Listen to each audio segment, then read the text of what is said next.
নমস্কার বন্ধুরা, সকলে কেমন আছো? আশা করি সকলেই ভালো আছো। আমার মনত্রিষা দাস পরিবারের সকল বন্ধুকে অনেক অনেক ভালোবাসা জানিয়ে আজকে একদম সকাল সকাল একদম ফ্রেশ বাজার থেকেই তোমাদেরকে সাথে নিয়ে ব্লগটা স্টার্ট করলাম। এখন বাজে এই সকাল 7:10 মতো। তো সোনুকে আজকে স্কুল পৌঁছে দিয়ে এলাম, কারণ সোনুর এখন পরীক্ষা স্টার্ট হয়েছে।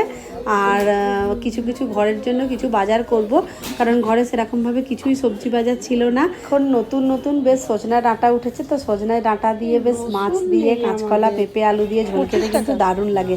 তো আমি নিয়ে নিয়েছি, বাজার করে নিয়েছি, সাথে একটু নিম পাতাও নিয়েছি, কারণ নিম পাতাও আমার খুব পছন্দের।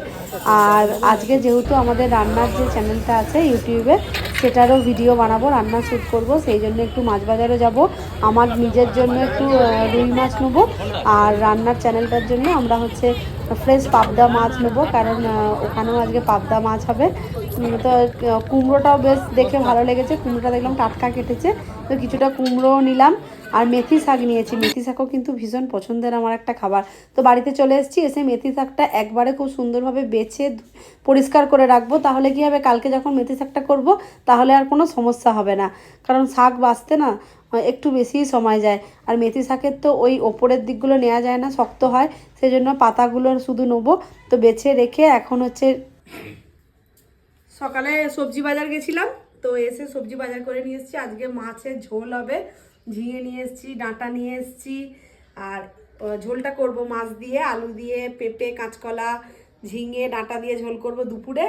আর এখন সকালে এসেই তো বাজার থেকে এসে গরম গরম রুটি করলাম, আর আলু কষা করলাম মটরশুঁটি দিয়ে। এই যে আলু কষা, একটু টমেটো দিয়ে জিরে ফোড়ন দিয়ে এখন টিফিনটা খেয়ে নিই, তারপরে আবার দুপুরে রান্না বান্না জোগাড় করব।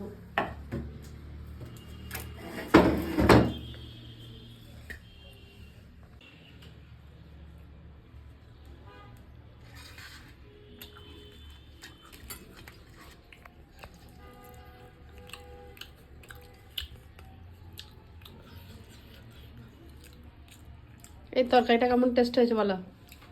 ভালো হয়েছে। ভেবেছিলাম যে মাছ দিয়ে, ডাঁটা দিয়ে, আলু, পেঁপে টেপে দিয়ে একটা ঝোল করব টাটকা, কিন্তু সেটা আর হলো না, কারণ রান্নার চ্যানেলে রান্না শ্যুট করতে গিয়ে এতটাই দেরি হয়ে গেছে। সেই জন্য আমি ঘরে এসে একবারে প্রেসার কুকারের মধ্যে একটু কড়াইশুঁটি দিয়ে আর চাল ডাল দিয়ে একবারে ফোড়ন দিয়ে একটু খিচুড়ি করে নিয়েছি, সাথে ডিম ভাজা, বেগুন ভাজা, আলু ভাজা। আর খিচুড়ির সাথে এই ভাজাগুলো থাকলে কিন্তু দারুণ লাগে।